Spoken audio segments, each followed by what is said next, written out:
Welcome to episode 8 of the Dadger, where we talk sports, fatherhood, and the Wisconsin way of life. Today's guest is a small town success story turned NFL mainstay, former Badger wide receiver, record holder, and proud Darlington native Alex Erickson. From walking on at Wisconsin to leading the team in receptions, grinding his way into the NFL, balancing life as a pro athlete and a father, and now giving back through the Erickson Foundation, Alex brings a full circle story that defines perseverance, purpose, and homegrown heart. Thanks for coming on, Alex. Hey, man. Excited to be here. Appreciate that So, intro. yeah, they get real in depth there, but for the viewers who might not know you, can you give a little background of who you are and a little bit of about your upbringing? Yes, I grew up in Darlington, Wisconsin. Just like a lot of towns in Wisconsin, small town, rural area, blue collar. Um, grew up with two brothers, mom and dad. Um, still live in the same house that I grew up in, and yeah, just it was a real solid upbringing of very supportive family, loving mom and dad, and didn't really have any crazy things that happened in my childhood. Just uh, got to be a kid and really enjoy life. And um, sports was kind of a mainstay in our house. My dad played sports growing up, and my brother played sports, so we were always just anything had to do with the ball or anything with sports. We were all about it and loved just playing everything and basketball and football and baseball and golf. Everything was kind of those were our favorite sports. And Are so you I grew up just playing whatever. are you the youngest then? On the middle. Middle, okay, Yep. okay. Yep. So what was that like going through high school, having your older brother gone through, but then, um, you know, I talk a little bit about it with when I had the interview with Brady because I'm the youngest of five, and so I felt like I had to basically live up to expectations of my older siblings that had gone through high school who were good at sports. So how was that being sandwiched in between? Like, did you feel like you had to live up or compete with what your brother did going through high school and then also set the bar for your younger brother?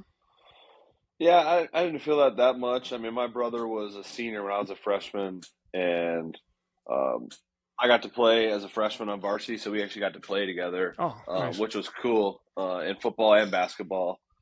So that was really fun being able to play with my brother, um, and so growing up, my dad was a coach and stuff, so like I would always be around those guys, and um, but I was always just too young to play with them then. And then high school, you come around, and it's kind of like that perfect time of uh, ability meets the proper age, and you get you can get four grades in a team. So it was really cool to be able to play with my brother, and just because he kind of set the tone for my sports career. Always trying to look up to him and compete with him. Um, and he always did things the right way, like worked really hard and was a good player, a good high school player, and so um, it was cool to be able to share the field and the court with him, and really just your whole childhood kind of comes full circle when those moments happen.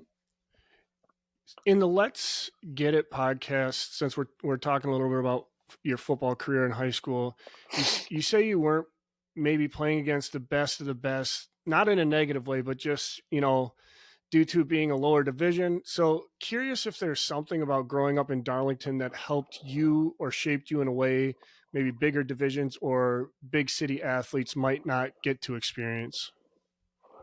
Yeah, I think the small town advantage is you get to try a lot of different things. Got to specialize, um, and so for me, I always like just trying everything, and sports always kind of came natural to me. But I think uh, when I was younger, when I was like a freshman and sophomore in high school, like I got the ability to play varsity, and so I got to play against guys that were more mature than me Yep. and better at that point in their careers than I was.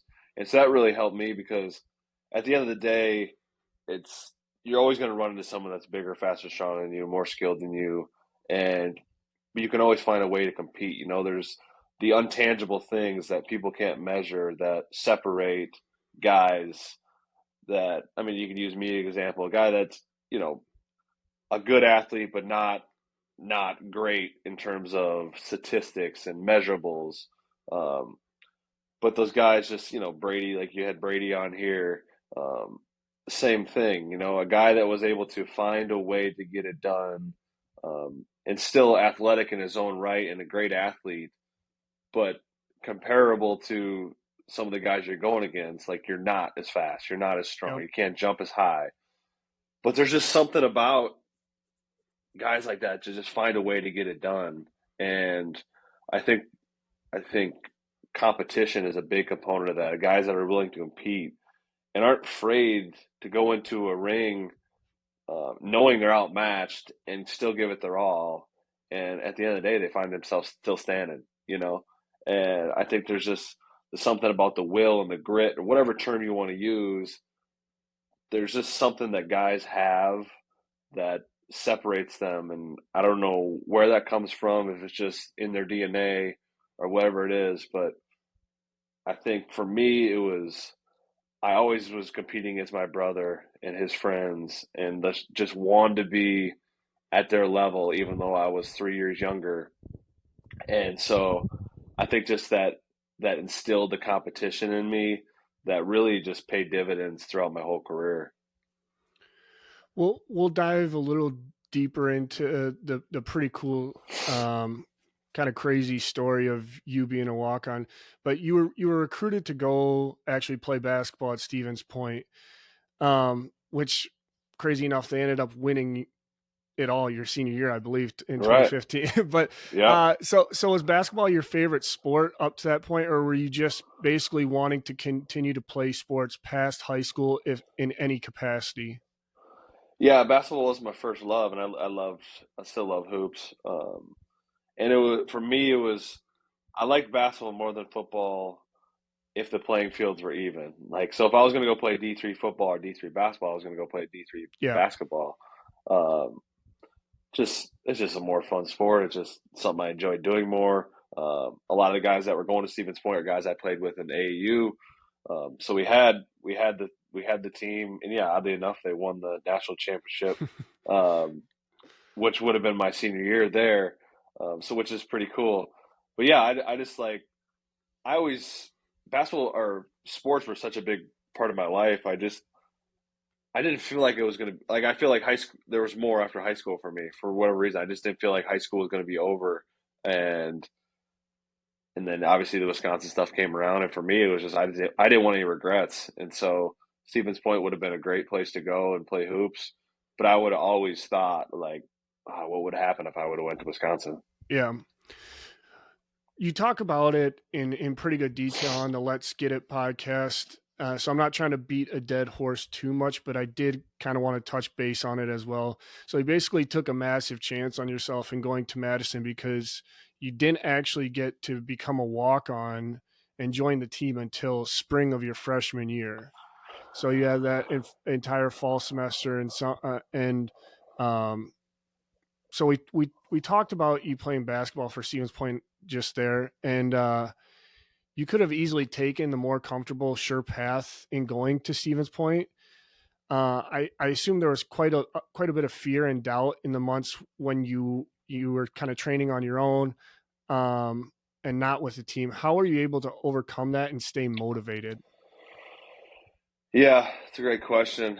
At the time, I was very naive. I didn't really understand how things worked with the recruiting and all that. Just there's so many moving parts, and looking back on it, man, they could have pulled that at any time. Like, could have got there and they'd be like, "No, we don't got a spot for you anymore," and then you're Right. kind of SOL. But um, for me, dude, I really just wanted something. Was just like I felt like it was going to happen. I believed it was going to happen, and I really wanted it to happen.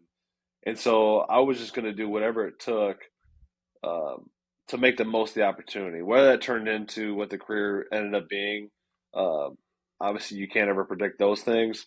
But for me, it was like if I get one opportunity at this, I got to strike, and that doesn't mean being an all conference player. That just means me just hitting my ceiling and my potential as an athlete and a player. And so I really was just I had like I said, I had a great support system. I had people that were believing in me, people that were going to help me get there along the way. And there was a guy, his name was Pat McGettigan. He played at Wisconsin. He's from Darlington, but he was like a big power lifter, and he had a business out on the west side, and he had a gym in his big warehouse that he had. And so I used to go out there and lift weights with him. And I mean, this guy could deadlift like 800, 900 pounds. Like he was crazy strong dude. Um, his brother's actually the strength coach at Air Force, Okay. and he he was a huge part of that because it was you need the accountability component of it. You need someone that's going to hold you up to that standard, Yeah. and so I was training with him, and so we I would go out, I would drive out there to the west side, and we work out at like 6 in the morning. And then I drive back and do my classes and all that stuff as a normal student. Um, and I just did that the whole semester. And then the spring semester came around, and I got an opportunity to join the squad. Yeah. So even being in terms of a walk on, it's still a very unique journey. What was the transition from a smaller town like going from Darlington to now living in Madison for you? Yeah, it was a big jump. I think the school was a big jump.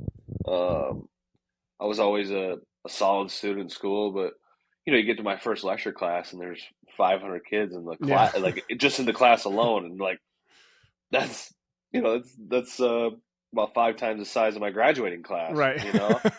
and so it was a big adjustment. Everything was a big adjustment, but I think um, when you go into things with an open mind and willing to learn, like you roll with the punches and you can pivot, you can maneuver and you can adapt to the environment. And that was the same thing when I got to the Badgers, the football team. I didn't know where I would stand up. I didn't know, um, you just don't know where you really rank, because I wasn't going against a lot of D1 athletes at Darlington, but I've competed against a lot of D1 athletes like on the basketball floor when we're doing AU circuit and all that. And I never felt like my athletic ability was not able to compete with those guys. So now it was just how can I develop the skill as a receiver, because I played quarterback in high school. So now how can I develop the skill as a receiver to get up to speed and find a spot and be able to compete and honestly contribute to the team. So when you were in school there, you did a couple interviews with the Big Ten Network. But it's a common theme for majority of my guests on here to talk about the walk-on culture at Wisconsin, and you talked a little bit about it in these interviews. It kind of seems, well, back in the day, it seemed unparalleled to really any other program. You had a blueprint of guys before you, like Nick Toon, Luke Swan, Jared Abadaris was on his way out while you were on your way in. Did those guys play a part in your thought process of like, okay, these guys did it and did it at a high level, I can do it too? Yeah, for sure. I mean, Luke played at Fenimore, I played at Darlington, so we're in the same conference. And then Jared, obviously, I overlapped with Jared for a couple years, so that was just so good for my development. Obviously, watching him, and Jared is one of the most underrated players in college football. At the time he was there, like he was still this day, like he's one of the better route runners I've ever watched play. Um, Even being in the NFL for 9 years, like He's he was scary a fast too. yeah, he was fast. He was just really smooth. Like he knew how to set guys up. Like he was a really crafty player and a really good player. Yeah. But he was a technician. Like he won with his ability to set guys up with his routes. Like his double moves were unparalleled. Like he was a really good player. So for me, it was like, how can I watch that guy? And obviously, you compare yourself to him because you got a similar frame, you got a similar Yep. athletic ability, you got a similar background. So it's a very easy thing to compare yourself to him. And so you're like, well, I want to try to emulate the things he does, but also I got to play my game to my strengths. And so, yeah, those guys really set the foundation. Were um, they give you hope that it can be done because it's being done right in front of your eyes. You touched a little bit on it. You're a QB in high school, and then you come to college. You switch to wide receiver. Probably another uncomfortable and scary move. Having to push through those fears and doubt as a young college kid are tough for a lot of people. How do you think you're able to continuously break through those fear barriers that typically hold a lot of people back? Yeah, yeah, that fear thing really paralyzes a lot of people, and like I said, I don't know exactly how I was able to push through some of that stuff. Um, but I think it was always just predicated on I really wanted this to happen, and so I was willing to do whatever it took. And if that meant um, running down on kickoffs or whatever the role was, like I was going to do it because I wanted to be part of the team and I wanted to contribute. And I knew they kind of gave me the option when I got there, like, well, you can play defense or you can play, safety, or you could probably play receiver. And I liked the offensive side of the ball. I really didn't want to tackle those guys, and so I was like, I'm going to play receiver, and obviously it was a good fit. I mean, I think playing quarterback kind of helped me in knowing, not obviously knowing the ins and outs of receiver, but you kind of know what the quarterback's looking for, and so you kind of got the big picture of being where you're supposed to be when you're supposed to be there for the quarterback's sake, because Yeah, that's the most important thing if you want to get the ball. yeah. I mean, it probably helped in also like finding zones or reading coverages. Um, Obviously, because quarterbacks have to do that on almost every single play. But Right. uh, you talked on the Let's Get It podcast about Luke Swan actually being one of your coaches in college, and I actually, like I said, I just talked to him as well. So, who actually talks a little bit. He transitioned from QB to wide receiver between his freshman and sophomore year of college. Did you get any like good help uh, with that transition from him since he had done it? Yeah, Luke was great. He was helping out the receivers when I got there. And so for me, it was, I always say this, like, I didn't have good or bad habits. I had no habits. I didn't, excuse me, I didn't play the It's a position. fresh slate, yeah. A fresh slate. So now you're getting to a point where you got some elite coaching at this point. Like, and a quick side story, like the receiver coach at the time, my freshman year, was Zach Azani's his name. And he's been in the NFL a long time now, but he's the receiver coach in Pittsburgh with the Steelers. But Okay. he was with the Jets when I signed with the Jets going into my 8th year of training camp. I signed with the Jets, and he was the receiver coach with the Jets. And so it was crazy that it happened, whatever, 13 years later. Um, but he was a great coach. Like he's super like he's super strict, like very regimented, which was great for me as a young guy that didn't know anything about playing receiver because every little detail was under the microscope. Whether you're on the backside, um, trying to cut off, uh, trying to get a touchdown block, cutting off the backside, or just very technical how we block, how we put your hands, how you're catching, looking the ball into the tuck, how you're always, protecting the ball, stuff like that. And so I was getting great coaching, and I was able to take the coaching points and apply them and really accelerate the learning and be able to get on the field, shortly after that. Yeah. Speaking about getting on the field, you hold the school record for receptions in a single season. Some would say you were Joel Stave's go-to guy. Did that relationship kind of grow organically over your last 2 years, or I guess what went into building the connection between the two of you? Yeah, Joel and I were good friends, off the field as well. And yeah, we were really able to really grow that camaraderie and really just knew each other's strengths and like where we were going to be. And that's just, that's something that's built over time. It's built on the practice field. It's built after practice, running routes. It's built just playing with each other constantly to know he's going to know where I'm at. And um, I mean, at the end of the day, the quarterback has the hardest job on the field. And so as a receiver, you have to do whatever you can to help him out. So whether that's winning faster than line of scrimmage, being where you're supposed to be on the zone, um, just he's got a picture in his mind where you got to be, right? And now he's taking his drop. He's got 5 guys, 6 guys coming at him. He's got to side swipe an offensive lineman. He's got to, and then he's got to get to his spot. And a lot of times, versus whatever zone or man, like you got zone beaters, you got man beaters, and so you know where the ball should go, but that doesn't mean it's always gonna go there. But you know where the ball should go, and so if you're the winner on that play, you got to win. You got to get in the spot where he knows you're going to be. And Joel and I were able to really connect on that and really know where each other are going to be and just that trust factor.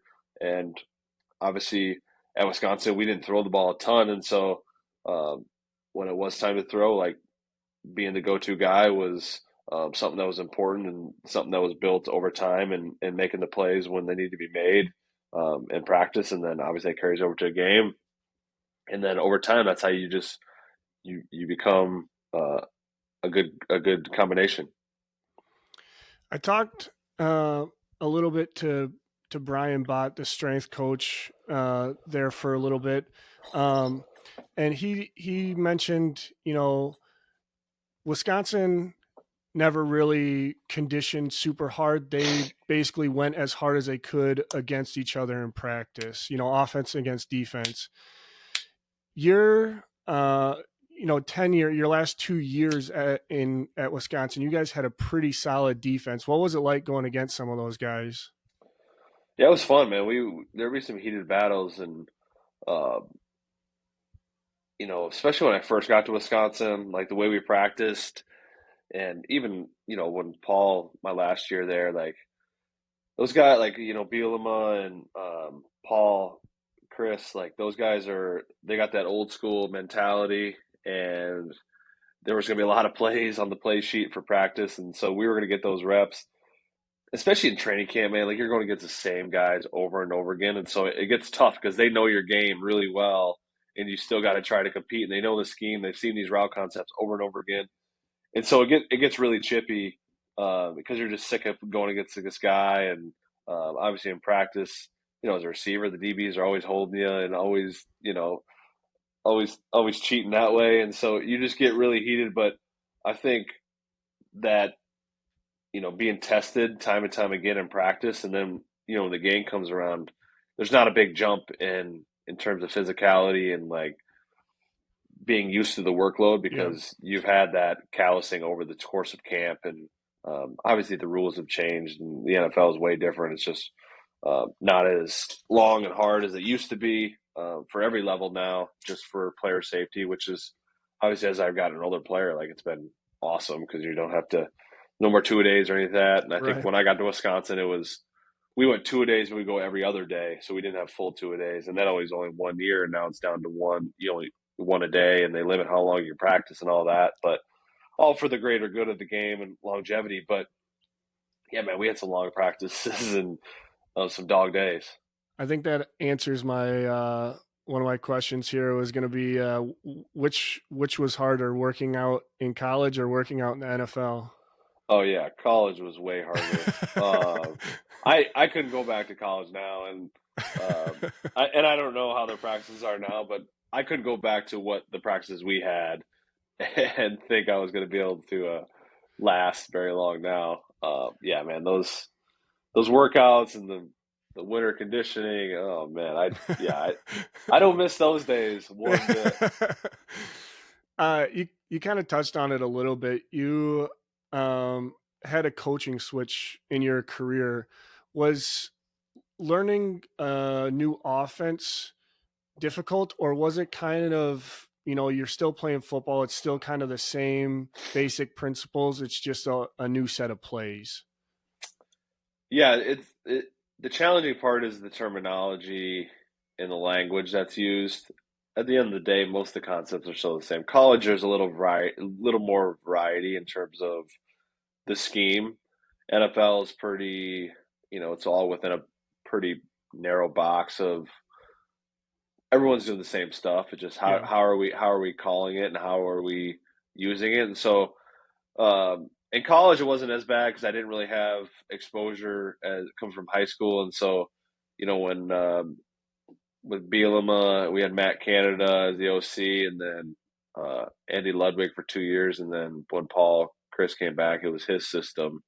Um, and Coach Ludwig and Coach Chris, there was a lot of carryover what they did, um, and then obviously you get the NFL, and just it's like I said, it's all similar stuff. It's just how are they calling it, but the biggest challenge is when you're learning a new system is your mind always wants to call it what you know it is Sure. from before, and so Yeah. you gotta try to erase everything and just start using rip the Band-Aid off and just start Yeah. learning it fresh, because like just everything's just called different in just in terms of like the routes, Yeah. like Yeah. whether it's another number system, whether it's a family and how they install it, and the formations are all different, but they're all similar terms and stuff, and so it's just one of those things you got to spend time on and really just study it. And the faster you learn it, the faster you're able to focus on the technique and rather than, oh shoot, what's the formation, And so Right. for me, it was like get the formations down first, and now we start learning the plays and kind of learn the plays as the whole picture, just so you can plug and play with your X, F, Z, or zebra, whatever they call the slot guy, and you kind of just go from there. Let's talk graduating and kind of the process into going into the NFL. Did you did you go to the combine, and were you anticipating that you would get drafted? I did not get invited to combine. I still don't know. My agent and I still joke about this because I'll like talk about it. Be like, man, you're still mad about that. I said, no, I'm not mad. I just don't get how it happened. Like, I was all conference, like one of the top statistic Big Ten receivers that year. Didn't get invited to the combine. That's fine. But I didn't get invited to any like the Senior Bowl, East and West Shrine Bowl, the whatever bowl they got else. And it's like, and that's no disrespect on all those guys because those guys deserve to be there. But it's like, you see some of those guys like, man, like I just don't get it. And Yeah. so I we thought maybe there's a chance to get drafted. Like I had a lot of visits, had a lot of interviews with teams, um, and so when the draft came around, man, I watched all 7 rounds. I've never watched a draft since. That was brutal, just a brutal day, dude.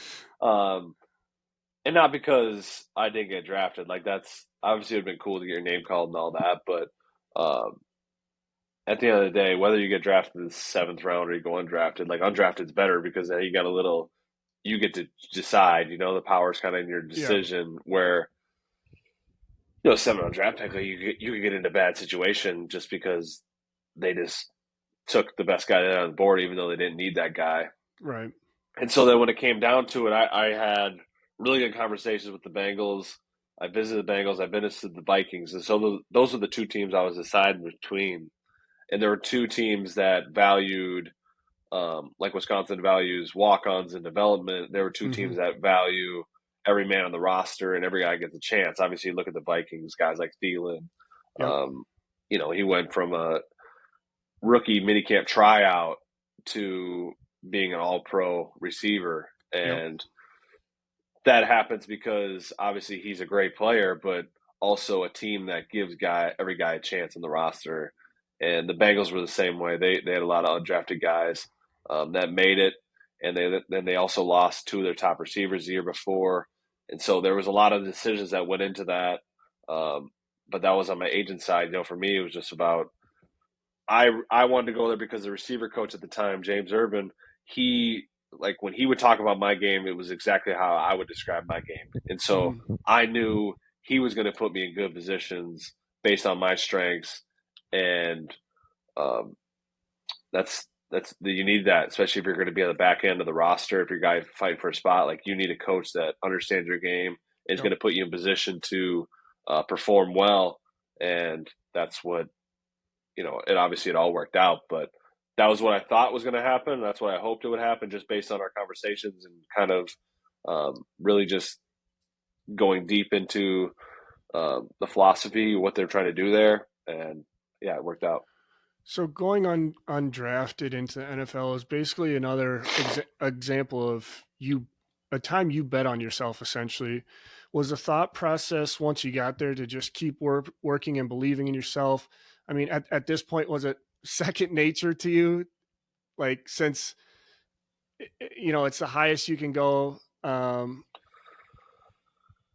Yeah, I guess were there some differences between like your transition of being a walk on to Wisconsin and going undrafted in the NFL? Were there some similarities there? Or? ton of similarities. I felt like it was the exact same. I felt like I was living Groundhog Day. Like it Yeah, was just the same. It was the same thing over again. Um, when I got to Wisconsin, there was really no expectations. There was nothing. You're kind of buried, and just you really got to put your head down and work. The only thing I had at Wisconsin I didn't have in Cincinnati is I had more time. I had yeah, time to develop. I had time to grow. There's 120 guys on a roster. Like there's just you could get cut, but you can tell right away when you get in there. Like man, I think I'll have a chance to eventually get on the field. It's going to take some time. yeah, It went a little faster because I was fortunate to uh, catch some opportunities based on other guys not performing and injuries and that type of stuff. But when I got to Cincinnati, they drafted two guys. They lost two of their better receivers, Mohamed Sanu and Marvin Jones, and then they drafted Tyler Boyd a second round out of Pitt, and then they drafted Cody Core, a sixth rounder out of Ole Miss. And there was a couple undrafted guys. They brought in Brandon LaFell, Super Bowl champ from the Patriots, veteran guy. And then obviously they had AJ Green too, and they had a couple other guys that they drafted years prior. And so it was kind of the same thing, man. I got in there and I was like, I don't know how I'm going to fit in this room. I know if you're not a top three guy, most teams keep five, some teams keep six, rarely keep seven, but sometimes they keep seven based on scheme and if they're an 11 personnel lot or whatever. And so I knew I had to be a top six guy. There's 12 guys in the room, so half of us are going home. And so how do you get in that mix? And I got in there, man, and I like as a receiver, I'm like, dude, I felt like I was on the cusp right away as a receiver. But if you didn't bring value to special teams, you weren't going to be able to crack that. And so, honestly, I told myself just make one play a day offensively. Just make one play a day, just so they watch the film. Like you just keep showing up just a yeah. little bit, and your name gets brought up in the meetings. Like, hey, Erickson's doing some good things on this, and keep keep that momentum going. Yep. And then from a special team standpoint, I was like, well, I mean, I'm not big and fast enough to be a gunner. Um, and I actually ended up playing gunner a decent amount, but it wasn't going to be my strength as a player. Yeah. And so returning was kind of my next option, but I didn't really, I even talked to I got a good relationship with the special teams coach, Darren Simmons, who's, one of the best special team coaches in the league. And he told me, he's like, we didn't really value as a returner coming out. Like I didn't do it a ton in college. I did a little bit my senior year, and I split with Sojourn, Yeah. and so I really didn't do it a ton. And so I could catch the ball, and so Darren would always have a group of guys out there catching punts, and so he's like, come out with the guys who catch punts, and so we just catch punts, and so I obviously was solid at it and good enough to get an opportunity in the game. So we go to the first preseason game, and the before the game they go through the depth chart. They'd be like, Adam, you're going to take the first and second quarter. Alex, you'll take the third and fourth quarter. Well, we go to the special team stuff, and I'm literally like, we go through kickoff, return, punt, return, and my name is literally not called once. Like I'm literally not going to play any special teams in the game. But I was playing a lot on offense. Like I caught a touchdown in the second quarter of the game. Like I was playing a ton of offense. So literally did, and so I played the first half on offense and a little bit of third quarter on offense, and then I was done. Like, but they say stay ready because the special team coach can just call anybody he wants to go out there, and you just got to figure it out. And so I was just chilling. I chilled for two quarters. Fourth quarter comes around, play the Vikings, preseason one, my rookie year, and it's the guy that they wanted to be the punt returner, or the guy they really were giving a good look at punt return, because they had Pac-Man Jones, who was one of the best punt returners ever, Yeah. like in the NFL. And then they had Brandon Tate, who was a veteran guy that had a lot of success and who's been on the roster 4 or 5 years, like a guy that's been doing it at a high level. And so those guys weren't returning. So they had another guy that they drafted the year before, really fast kid. Well, he ends up spraining his ankle at, I don't know, the third quarter or whatever. So whatever, they didn't have any punts for a while. Fourth quarter, end of the game, uh, everyone, they were going to put Pac-Man in there. Obviously, they were going to put Brandon Tate in there. And the other guys that they had were a veteran guy or older guys that were done for the game. And so he looks at me, he says, Alex, get in there. Like, and I wasn't even planning to get a return. Whatever, the Minnesota dude freaking bombs me one. I catch it like over my shoulder. And boom, I take off like just deer in headlights. All right, here we go. Like I was crapping my pants just trying to catch it. And then so I take off, boom, boom, kind of bounce off tackles, and boom, off the sideline, 75 yards for a touchdown. Like first ever punt return. And so then that play kind of snowballed at the next week, and the third week was kind of the dress rehearsal, and they started me. They're like, "You're going to start. You and Brandon Tate are going to take every other. Like, we're just going to see." And they don't explicitly say, "Hey, here's what here you two are literally competing for the same job." Like they rarely come out and say that, but just based on the Yeah. way they're lining you up and like Yeah. the way the depth charts are set up, if you have any like sense, like you can figure it out. Yeah. And so I knew for me to make this team, I was gonna have to make it as a returner. Like Brandon Tate was the fifth or sixth receiver, but he brought a ton of value on special teams. Right? The AJ Green, Brandon LaFell, Tyler Boyd, those are three locks. Yeah. We had James Wright was another guy that was playing. He was the third, fourth guy, even with Mohamed Sanu and those guys. So he's probably locked. And so then they drafted Cody Core, who's a sixth rounder. So there's a fifth guy. Now there's one spot left for everyone else. And so how do you get that spot? Like you're not going to beat those guys out receiver wise based on one where they're drafted, their salary cap, and they're great players. And so now it's special teams. And so we go into the last game. It was me and him taking every other play, and I just had a hot hand. Like I just call it luck, call it whatever you want. Like it was going my way. And so another punt return, boom, right down. I go up the sideline like 30 some yards, like literally get shoestring tackled, or also would have scored another touchdown. And it was just crazy. And then they ended up cutting Brandon Tate like the next day because he was a vet, and so he could go sign it wherever he wanted. So they kind of did him Yeah. solid to like give him a chance to go somewhere else. It was kind of like, man, they didn't tell you won the job because obviously they're never going to tell you that. Right. But you knew, you're like, man, I got a really good chance to make this team now. And I remember after the fourth preseason game, Marvin Lewis, they came in, they said, everyone keep your phones on. We'll call you over the next 2 days after we make our cuts. I get in my car, I'm driving across the bridge. Cincinnati's right on the Ohio River, so across the Ohio River is Kentucky. On this side, Cincinnati. So I'm literally on the bridge going to Kentucky to meet up my family. And phone starts ringing, Marvin Lewis. I was like, oh man, already? And so I answered, and he was like, hey, I just want to tell you had a great camp. And you made the team. Like, go celebrate with your family. And it was a super surreal moment. Just because, man, you dream of playing in the NFL. You dream of just it's a dream come true. And obviously there's more to the dream, and you want to play long, and you want to, but it was a moment that I just remember vividly because um, there's a lot of emotion, a lot of hard work, a lot of dedication, a lot of sacrifice. You miss a lot of things in life.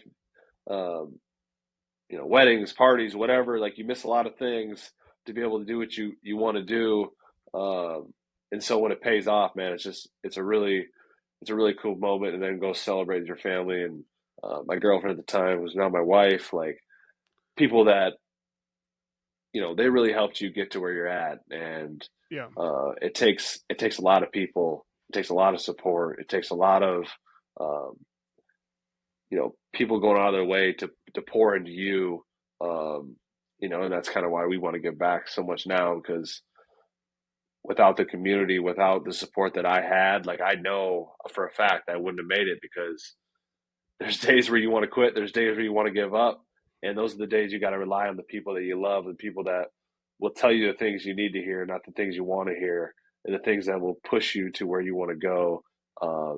And so, yeah, there was just all that emotion came into that moment right there. And obviously, there was unfinished business, but it was a big step into um, doing the things I wanted to do. You talk about two like massive moments in that story. One is the first kick return for a touchdown, and then the other one is Marvin calling you on your way to go see your family. Was either one of those like, if you look back, trying to make it, were either one of those like the I made it moment, so to speak, or did you have a different one maybe? Yeah, I mean, I think the that that that punt return for a touchdown was the moment that kind of the catalyst for everything after that. And when I go talk to kids at a school, like I share that story, and I share all that not to boast. I share it because there's things in life. There's decisions you make, and there's consequences for decisions. There's good consequences and bad consequences. And for me to go out and catch punts with Coach Simmons when no one's looking, when no one gives a crap whether you catch or drop it, other than the specialty coach that's coaching you. But when that moment came up, he looked at me because he remembers and we did it time and time again, and so he knew I could do it based on a decision that we made to go out and catch extra punts and catch punts before and after practice. Even though it was never in the plans to be a punt returner, um, that decision led to a split decision moment of Darren going, Alex, get back there. And then you go back there and then you make a play. And that leads to another opportunity. That leads to another opportunity. Next thing you know, you've played 9 years in the NFL, all because of, um, obviously, there's more to it than that, but all from starting on that one decision, And so that one play was the catalyst that helped me make the team. That was the play that sparked everything. That was the play that I needed to kind of break onto the scene. To now they look at you like a real player. They look at you like, Yep. man, we got to really evaluate this kid because we can't let him slip through the cracks. And so, Yep. is it just one fluke play? Maybe, but now they're really looking at you. Now they're really, all the plays you're making on offense, like they're really evaluating those ones. Like, damn, he actually might be a real guy. Let's take a serious look at him here, and let's not joke around anymore. Yeah. So you talk about the difference between being a practice player on the field is very minimal between some of the practice players and some of the players that actually get to see the field. Do you think there is something that coaches maybe look at that makes players more desirable? Yeah, I think there's so much that goes into it. It's really tough. Um, And I'm you sure, know, I, I guess I'm sure every coach is probably different, you know? yeah, I think there's a lot of things that go into it. Just in terms of like, I'll just use receivers as an example. Um, there's so many moving parts with the roster and the logistics of that. Um, and you see it every year. There's tons of guys that get cut that shouldn't be cut, but it's just the nature of the beast, right? There's not enough spots for enough guys. There's not enough spots. And so, in my example, when I was in Cincinnati, like it was just it's so much to do with fit, like schematic fit, like how do you fit into this room in terms of dynamics? How is your skill set as a player? Is it something that we have a lot of? Is it something that you can add value instantly? Um, there's so many things that go into it, and the difference between guys that make it versus guys that don't make it is crazy. Because when I first got there was a guy by the name of Jake Kumaro who played at Whitewater, Yep. great player, and like he was on the practice squad the year before I got there, his rookie year, and then his second year was my rookie year. And you watch Coom and you're like, golly, this guy is legit, man. Like he's he's a really good player. But at the time, and Coom developed this, like because he ended up playing a decent amount of time. but he didn't play special teams at all really, and he'll tell you like he wasn't on great graces with Darren, the special teams coach, and so he really wasn't adding value on special teams. He was good enough receiver to play all day, but he didn't have value on special teams, and he had some unfortunate injuries like soft tissue stuff that left that you know that he was out 2 to 3 weeks on, and 2 to 3 weeks when you're trying to make the roster is the difference because training camp's only 4 or 5 weeks long. Yep. And so, you miss 2 weeks, like that's a big body of work. Every day is evaluated. You're out there practically 6 days a week, there's a lot of practices. You miss 2 weeks, you're out. That's 10, 12 practices you miss that are chances for you to prove yourself. And you know what they say, the best ability is availability. And Yep. for me, I was fortunate to stay healthy um, my whole career, like never missed a game because of injury. Um, and so there's so many things that go into it, man. There's so many variables. So many things have to go your way. So many, you gotta have a coach fighting for you, especially if you're an undrafted guy. Um, but that's not stuff you can focus on as a player, right? You just got to focus on your process and how you go about your business and doing things the right way. And for me, it was how do I get better every day? What do I got to focus on to get better? Focusing on I'm the 10th guy out of 12 receivers right now, like that's not going to add anything for me other than anxiety and worry. So for me, it's like, how can I get out there?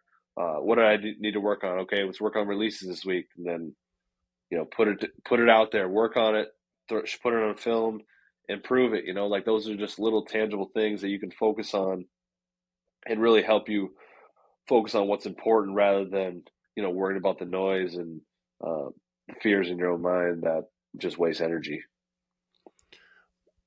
When you made the team your rookie year, were there any veteran guys that kind of took you under the wing and showed you the ropes?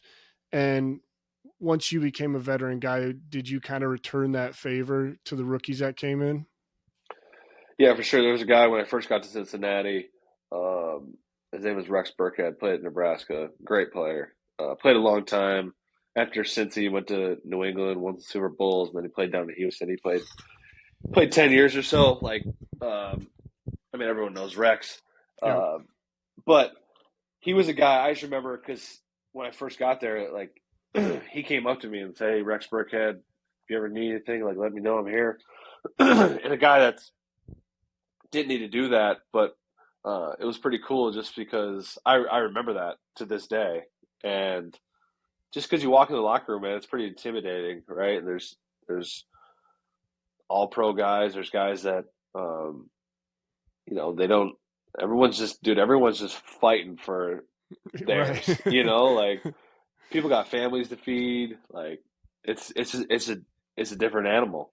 Um, and luckily for me, Andy Dalton was there. Great, he's a great mentor, great friend. Now, like he was a guy that really helped me out.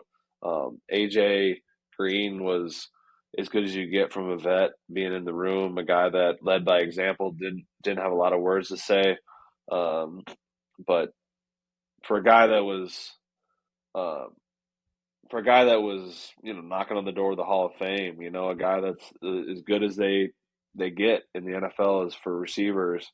Um, to watch him, the way he worked and the way he went about his business was, man, there's no excuse for anyone to not show up every day and freaking bust their butt and grind on the field because if the number one guy's doing it, no one else has an excuse. And so there was a lot of guys in the locker room that really um, you could look to and were examples. And obviously there's guys that you could look to that would lead you down another path, but that's anything in life, right? I mean, there's Yeah. there's good eggs, bad eggs, and there was a lot of good guys in that room that helped me propel me into my career, and guys that were willing to share. And I've always tried to do that as I've become an older player. Um, Not try to overstep, but just hey, this is the things I've seen. Especially with some of these younger guys, like you talked about before, like it's easy to get discouraged. It's easy to um, especially like this day and age, there's a lot more information. There's a lot more publicity. There's you have a bad play in camp, it's on Twitter. Like it's Yeah. everything's out there, and so there's a lot of noise, and if you focus on it, it can really take your attention. And for me, I always just tell guys like, hey, the special teams thing is going to be a huge component, and if you're a talented guy, like it's great to be talented. Like you got drafted because you're a really talented dude, but you have to show these coaches that they can trust you. Like they're like at the end of the game, at the end of the day, it is just a game. It's fun. Like go out there and have a blast. But there's a lot of people's lives that are relying on you going out and running the right route. And so if you can't show a coach that you can do it consistently in practice, there's not 70,000 people. Well, there's not, it's 3rd and 5. We got to have this play.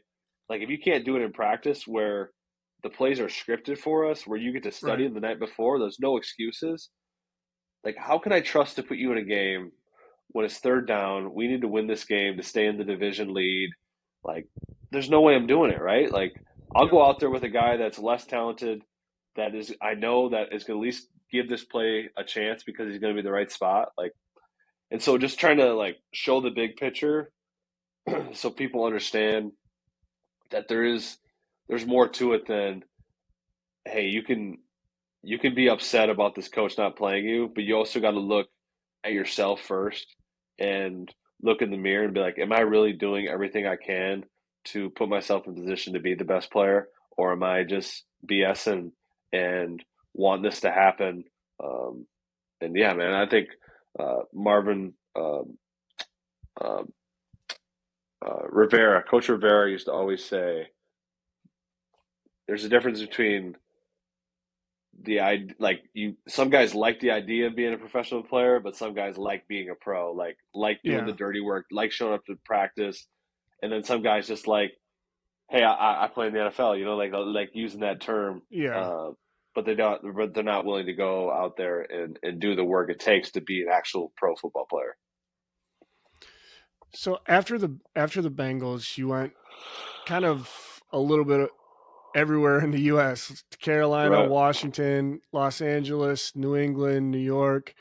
Yep. You pretty much covered the entire United States from one end to the Did. other. I Was did. was that was that difficult for you and your family to be on the move that much? Yeah, it was, man. I remember talking to my dad because he was like, "You said you wanted to bounce around the last couple of years." I was like, "Yeah, I didn't want to bounce around the last 4 years." I being in Cincinnati for 5 years, like it was, you took for granted like the stability of it, and Yeah. we had a place down there. My family, like it was easy drive.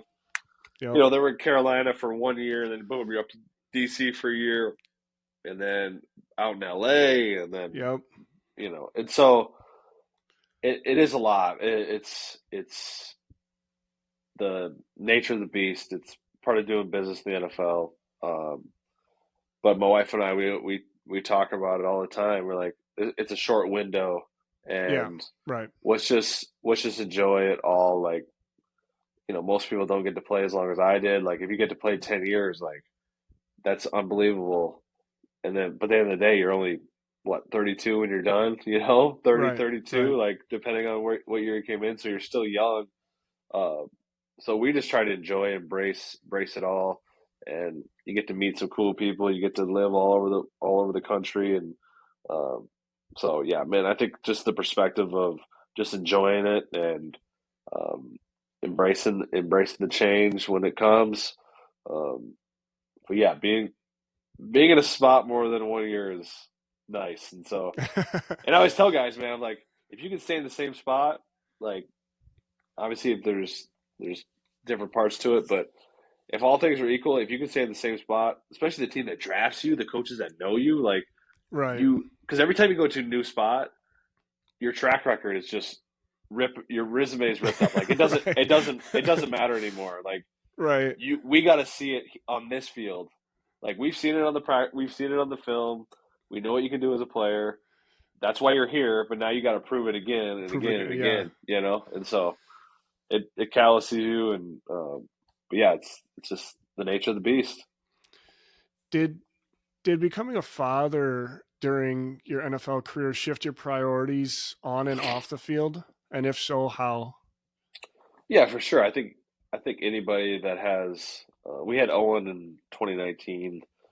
Um, so my fourth year in Cincy, and yeah, it does shift your perspective on life. It just, um, I just think when you hold your little son or daughter for the first time, like you just realize how valuable life is. You Puts a lot know, of stuff in perspective, man. it does, man. And like, because it's when it's just you, or I mean, just you and your wife, like it's two people that can figure it out. But now when you got a little involved, like you start the stability component, and like Yep. that becomes more important. Like that shifts up a little bit. Like Yeah. me and my wife, we could pack up our one bag and go anywhere, and be fine. But now you got a son involved, and then we had my daughter. We were also in Cincy, and then we had Hadley, our third, when we were in Washington, and then we had Olivia right after I was in LA, and so now it's just like a yeah. Now it's just totally different, man. But you cherish everything a little bit differently. Life's just you get more sensitive, man. It's like Yeah. you catch yourself crying about just like little things in Yeah, life, dude. man. Tearing But up it's and you're just like, ah, nah, come on. yeah, it's just like the little things, but it's so wholesome and just it's cool, man. There's nothing like being a dad, as you know, and that's the best job ever. Like nothing becomes more important than that. Football takes a step down, and Yeah. not that your job's not important, but it's not in terms of the grand scheme of Right. things. Right. Do you feel we'll wrap up the NFL portion here. Do you feel like you still have more chapters that need to be written in the NFL, or are you kind of closing that chapter and moving on to focus on some of these next chapters of your life? Yeah, I don't feel like I have anything more to prove. I don't feel um, like if it's over, it's over. I haven't officially like closed the book on it. Um, But I think I was doing a podcast last night with the Money Down podcast with James White and those guys, Oh yeah, yeah. and I was talking about in when I went to LA my eighth year, and so my seventh year in DC, like I had a small role, played a little bit, um, ended up re-signing with them, but then they cut me before, really before like OTAs, minicamp, and that type of stuff. And it was tough because like I was there the whole year before, it just didn't really make sense. And so now you're back on the street, as they say. And then I signed with the Jets, and I had a really good training camp. That's where I got to play with A Rod. And, like I had a really good camp. Like I thought I was going to make the team. Whatever, I get cut again, and so I literally got cut twice in like a 3 month span. And so then I remember I was getting on a flight from New York back home to Madison, and you got a lot of things going through your mind of, um, maybe it's over, and so then 2 days, basically like a day later, the Chargers called me and they wanted to sign me, and so I remember obviously the flight to LA is just long flight, so Yeah. you get a lot of time to think, and I remember having this conversation myself. I'm like, this is probably it. Like, just enjoy everything, the grind of it all. Like, just enjoy. And not that I didn't enjoy my career when I was going, but I didn't fully enjoy it because I was always just like focusing on the next thing. And so I think it's always easier to reflect after it's kind of over a little bit, especially when a certain chapter's over. Like you look back on things, you're like, yeah, that was cool to relive it. But I remember going out to LA and I'm like, man, I am going to enjoy the crap out of this season, all of it. Yeah. And they had a couple of injuries, and boom, I was activated. And I remember my first game being active. It was my second game being active. My first game starting when I was out there. It was at Lambeau, like in Green Bay. Like I just remember I'm like, dude, how many people get to say they get to play at Lambeau and like, Right. How you know, fitting, yeah. yeah, and you like, and you say these things not to like sound arrogant or cocky, but just like the gratitude of it, you know. Yeah. And I had a really good year, dude. It was my second best year ever statistically, receiver, like yardage wise. And dude, I was just playing free. I had nothing to lose. I had nothing to Yeah. gain. Like it was just playing ball, like just like that young kid that just loved the game. And um, so and then last year with New England, it was kind of the same thing. Like I thought I was done. It was getting late in the year. I had 7 workouts for 7 teams over a 2 month span. Like it was the workout circuit is just horrible. Like you go to Yeah. these workouts. Like I went to Miami. Um, Shout out to Miami Dolphins. Screw you guys. I went out there. I went out there and I had some flight issues. I get into Miami at like 3 in the morning. They text you, give you the itinerary. They're picking us up at 5:30 in the morning. So I get picked up at 5:30 in the morning. I get to the facility. It's like 6 o'clock in the morning. They go, all right, we're gonna go out and warm up. We go out and warm up. It's like 6:30. I run 5 routes, like 5 routes total, like a little Oscar route, a little slant, a little a post, like a corner, a deep ball, done. It literally took 5 minutes. Go back in, change. Like, hey man, we appreciate you coming out. We're not gonna sign you today. All this stuff. I'm just like, bro. What? And I was literally back at the airport by 8 in the morning, and like, Jeez. and I was just joking, obviously, when I said screw you, Miami Dolphins. Like that's just like the due diligence that teams do. Yeah. Like money's not a factor, you know, so they're just bringing guys in to look at them. But it was just an example of like the workout, how that workout circuit sucks. And so the season's starting to wind down, dude. Last year, and like I remember talking, and I told myself I'm going to finish this year no matter what, like whether I get signed or not. Like I'm going to go do my regimen. I'm just going to just for me, it's going to be like you did everything you could. You Yeah. exhausted it all. There's Yep. nothing left. Like great career, man. It was awesome. And so then I remember it was week 15. Um, I remember talking to my agent. I was watching games. I was watching games at home, and I was like, "Hey, I'm gonna train through Wednesday. Like, there's 3 weeks left of the season. Like, if I don't get signed by Wednesday, I'm done. Like, Yeah. I'm not gonna go play somewhere for 2 weeks. Like, Right. just because the way it works is to get a credited season, you need 3 games.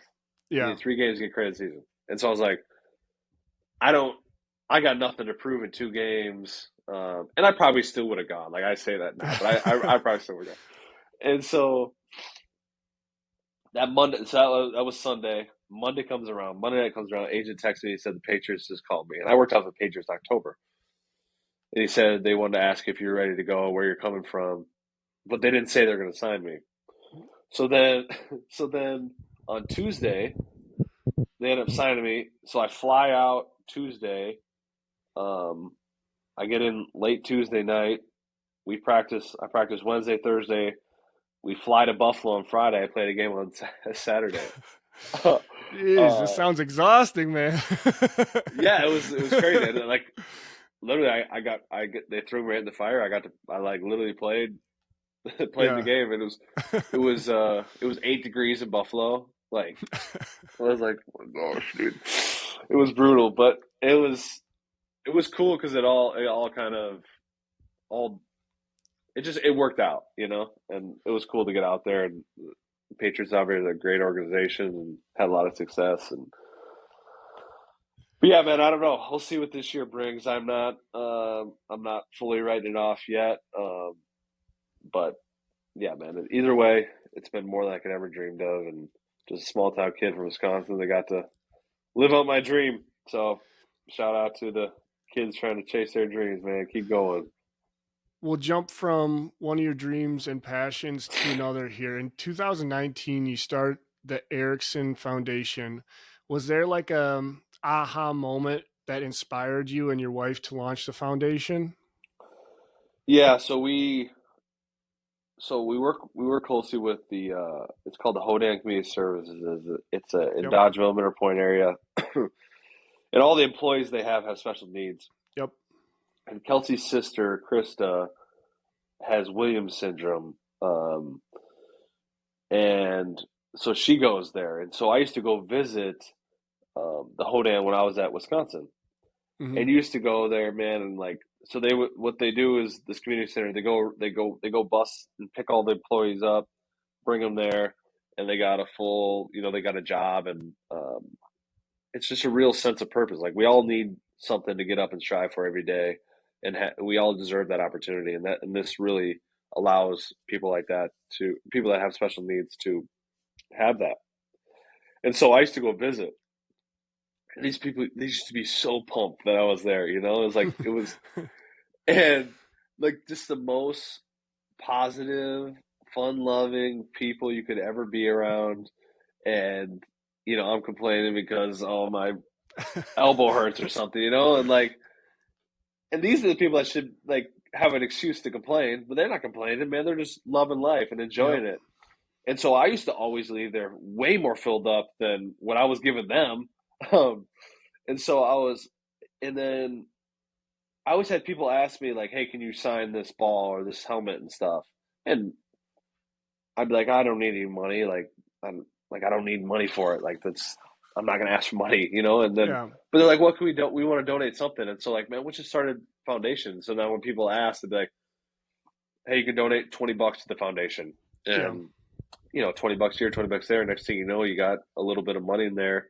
And we did a couple events, and so we just thought, why not? We want to help out the youth and people with special needs, and so we launched that foundation, and kind of just done small stuff here and there, just helping people out that need it. And we sponsor some stuff here and there, and kind of just do whatever we feel like giving, within the umbrella of trying to help people with special needs and the youth.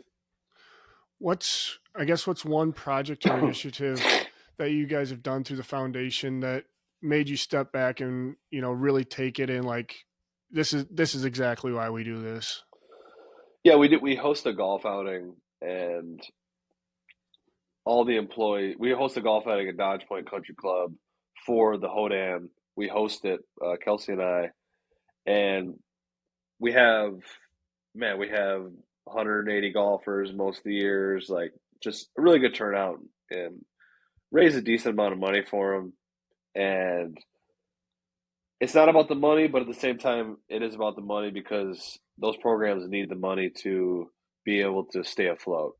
Yep. And so, and we bring out all the employees. They get to come out and hang out, and it ends up being just a really cool moment, because it's it's one thing to ask people for money. Like, we all get asked to donate stuff, and people are very generous, and people donate and give. Um, but for us, it's like, I can just write a check to these foundations if I want. But for me, it's like, how do you make a real impact on people? You show up, you add value, to any organization, whether it's a nonprofit, whether it's your job, right? You show up, you add value. Like, that's how you impact people. And you go to we do this event. It's coming up in a couple weeks, and you just leave there. You're like, it's just because it's not about you. It's not about the people donating. It's about the people that actually need it. And um, we get so caught up in our own little worlds, and we lose perspective sometimes on how fortunate we actually are to be able to just to get up and go get a cup of coffee, just to get up and go for a run in the morning, just to get up and do whatever you want to do in life.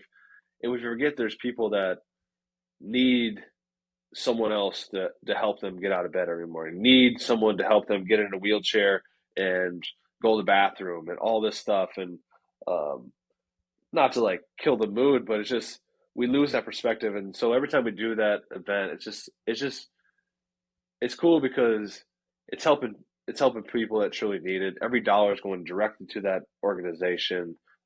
We're not taking a cent for any of this stuff.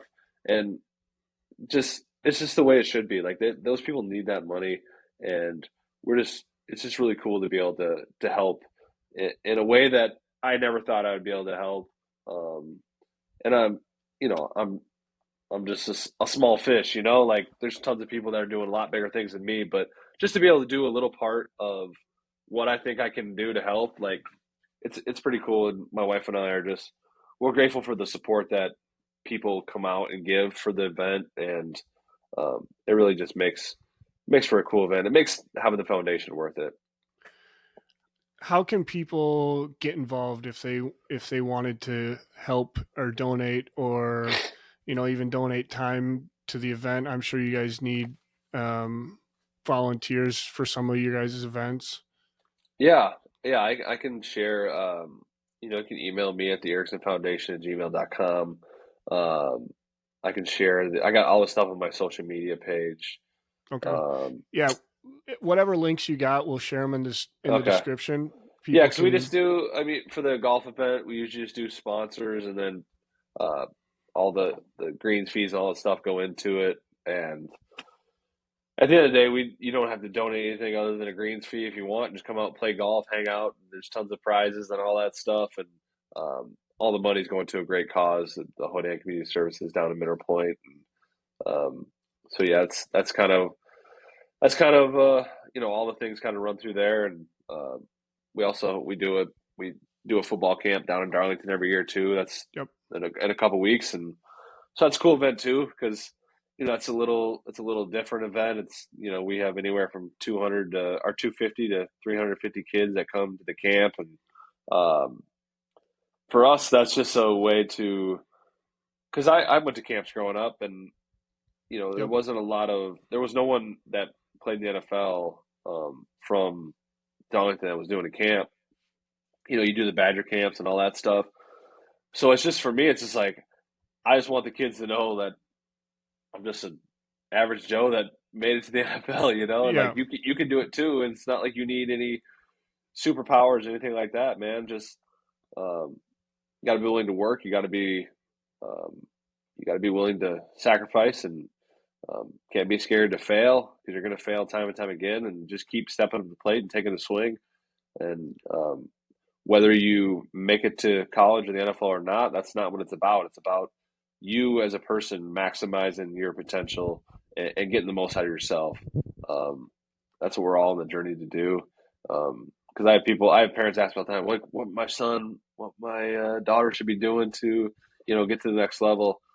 And I was like, I think your focus is wrong. Your focus should be on how can your son or daughter maximize their potential. If your son's potential is Yep. to be a good varsity basketball player, like be a varsity basketball player, but doesn't have the talent to be a college basketball player, like, hey, let's get him to that level. Like, if Yeah. he wants it, like, let's get him to that level. Like, put in the work, do what it takes, and if that's your ceiling, great, man. Because no matter what you go to and next, like, you're just always going to be able to achieve the most you can as a person, whether it's in business, whether it's in sport, whatever it is, whether it's in academics, like just try to get the most out of yourself. And so that's all we try to just do that in a positive way, in a fun loving way that kids know that football is obviously a physical game, but it's a fun game too. And so just bringing the fun back to the game. Since you talked about parents, sports, and kids, you said you had 4 kids. Yep. Are any of them at the age of playing sports? My son's 6, so I'm actually coaching his 6U baseball team, Okay. the West Middleton Padres. We got a squad going. So Yeah, it's you, fun. you said your dad was a coach. Are you looking to be what your father was for you and your friends to your kids? Yeah, my dad was. Um, yeah, my dad was our. He coached basketball was kind of the main thing that he coached. Um, but yeah, my dad was. My dad was. He's not an X and O's guy. He's just hey, let's work hard. Yeah. Play together type stuff. Yeah. But at the end of the day, like that's what it's about. Like anybody can do X's and O's. It's like how can you as a team play together and play hard? Like if you play together and play hard, you're going to win a lot of games, whether your scheme's good or not. Obviously, when you get more advanced, obviously you need some scheme. But for me, yeah, I would love to be involved as much as I can with my kids' sports. There's so many life lessons that you can teach in sport just because it's instant, you win, you lose, you win the rep, Yep. you lose the rep. Yep. And that's the same thing in life. Like obviously sometimes it takes a little longer to lose something in life, but you win and lose, And how do you respond if you win? How do you respond if you lose? Like, Yep. like if you lose, are you feeling sorry for yourself? Are you blame it on someone else? Are you getting back up there and you're going at it again? It's the same thing at the win. Do you win? Are you satisfied with the win? Or are you just like, ah, man, I'm the best, And then are you getting back in there? You're like, well, hey, what can I do to get better? How can I win again? And so there's just so much, and it's not about winning and losing, but it's about that approach of how can I improve? How can I take what the coach is telling me? How can I be disciplined by showing up time and time again? Like practice starts at 5:30. Hey, let's be there at 5:30. Yep. And obviously that's on the parents, but like those are just life lessons. Like if you could show up on time and do what is you're told to do, like you can be successful. Like it's it's not rocket science. Right. And then you add the component of you know having skill and all that stuff too, and that comes with time. But right now, it's like let's just teach the kids the basics. Yep. And as I found out, in baseball, like baseball's tough, man. There's so many rules in baseball. Like we Well, were you were a track kid. Where you were a yeah, I track played kid. I played baseball growing up. Oh, Um, okay. but there's just so many like every play is like there's multiple situations you can do, like because the kids would be on the bases like, oh, there's a guy on first and second. We get a grounder. Let's try to go to Yeah. third. But Yeah. Oh, yeah. Yeah. you could go to second. You could go to first. Like Yeah. there's so many There are so many scenarios in so many baseball. scenarios. Yeah, Yeah. so it's been tough to like, how can I keep this in the 101 class? Yeah. And then every kid's are at different levels. But at the end of the day, it's about going out and having fun, see if the kids want to play baseball or not, and teach them a little bit along the way and see. Because I still feel like you still need to push a little bit just to Right. just to get going. Because I think as I've noticed, like when there's more structure and the kids are dialed in, like they can all do it at a decent level. It's just when one kid starts screwing around, the next kid starts screwing around, and then we got the bad news bears out there. Yeah, I mean, I totally agree. I think there's room for structure, but also the kids having fun. But Right, they're six um, years old, like right, yeah. So I always end these with two questions. The first being, if your kids somehow come across this podcast when they're 18, what is one thing that you hope they take away from it? oh man, I hope like it's always tough because I've had success along the way, but it's the perseverance to like push through challenging times um, that kind of really defines you as a person. Um, how do you respond when you're knocked down? How do you get back up? Like life's going to be hard. Things go wrong in life. Challenges, things that are out of your control, happen to you, and how do you get yourself back up, dust yourself off, and um, and just keep going? And I think like just said before, like the support system, having people around you that you can really rely on, man. You don't ever try to go through life alone. Life's way too hard to try to go through it alone, and we all have dark days, we all have hard times, and um, having someone you could talk to and really open up to about things is very important. Um, and not to go down a mental health rabbit hole, but like those are real things that um, we need to be able to share with each other and be vulnerable in those. But yeah, man, how do you persevere when times are tough, and how do you get back up um, and don't be afraid to rely on the people around you. Well said. Last but not least, how do you think the Badgers are going to do this year? I got to end on that. Oh man, I think they're going to do good. Um, I I don't know. I'm an optimistic person. I believe in the best for everybody. I obviously haven't seen it the last couple of years. I I do think they're improved last year, even though the record didn't show it. Obviously, the schedule's getting harder. But I I hate when people say, "Oh, the schedule's hard." Yeah, everyone's schedule's hard. Like these teams are all good, even though they might not be on record, they're all good teams, man. Like And with the conference realignment, it's not going to get any easier anytime soon. it's never going to be easier. Okay, and then you're scheduling Alabama week 1. Like, is it Right. week 1 or I think it's week 2. Week 2, yeah. Week 2, but it's like, I mean, the schedule's hard. Like, what are you going to do? Yeah, because we're playing a hard team. Let's just chalk it up as a loss. I hope they get back to just playing solid football.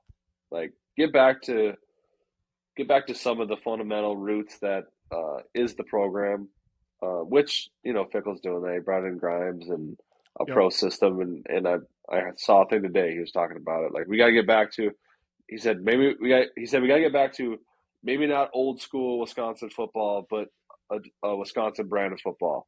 Yeah. And I couldn't agree with him more. Let's get back to the bread and butter of what our strengths are as a team. Good running backs, good offensive linemen. Yep. And not that the other positions are good, but let's get back to just playing solid football. And I think, And typically solid linebackers, but yeah. right. I'm just an offensive guy. I don't care about the Right, defense.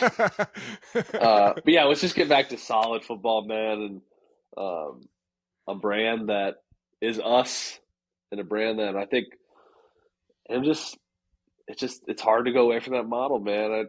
Coach Right. Anderson tried to do it when I was here, man. It's just when you from just a general philosophy standpoint, when your best recruits are offensive linemen, and those are the guys that you can get the easiest and get some of the best guys. Like you got to play to their strengths, man. And when Yep. they're 300 pounds, um, you got to get them going downhill. Like Yep. just run the ball. And when you run the ball, it just allows everything else to open up. And whether you're playing Pee Wee football or you're playing D1 football or you're playing the NFL, the game's won and lost up front. It doesn't matter what level it is. And so let's just get back to that brand of football. And I think we'll get back in the bowl eligibility game. And with the new college playoff, like you just got to get yourself to the door, and you got a Right. chance. Right. So I don't think I think the program is closer than what people think. I also until it happens, it's hard to say. But I Right. think Right. critically, like when you're inside the walls, and not that I'm inside the walls because I'm not, um, but I've been inside the walls when the place is supposedly crumbling down, but you're actually in a decent spot because you're close. Yeah. And so you watch the film critically rather than from a fan's perspective where it's very emotional, right? Like they Yep. don't watch the film. There's like, we couldn't run the ball. It's like, well, why couldn't we run the ball? Like, hey, this guy didn't reach his block here. This guy, like, there's just Yeah. little things that go from it being a 2 yard gain to now it's a 40-yard gain. And Right. for the normal person, there's like, well, we suck. We can't run the ball. Well, we don't suck. We just got to do our techniques to the way we're Fix some supposed to things, do. yeah. Right. And it's like, but it takes all 11 guys, and that's why it's a tough game. And especially the linemen, man. It's the only position on the field where all 5 guys are working together in sync every Yeah. single play. And so I think getting them in a position to their strengths is crucial. And I think this offensive scheme is going to do that. And Did I you hope say I hope it does. did you say record prediction? I didn't say a record prediction. Um, we will get back bowl eligible though. I'm Okay. hoping. I'll take that. I'll take that. You don't got to give specifics. Right. I mean, yeah. The schedule is tough. It is tough. I mean, going back to my point, I couldn't say, but if we get to 8, 9 wins, I mean, that's a good year. That's a Yeah. good year. Yep. So, all right. Well, that wraps up episode 8 of the Dadger. Huge thanks to Alex Erickson for joining us and sharing his incredible journey from small town Wisconsin to the NFL and beyond. If you enjoyed the conversation, don't forget to like, share, and subscribe wherever you get your podcasts. Drop a comment or message to let us know who you'd love to hear on future episodes. And as always, on Wisconsin. Thanks, Alex. Thank you, man. Appreciate it.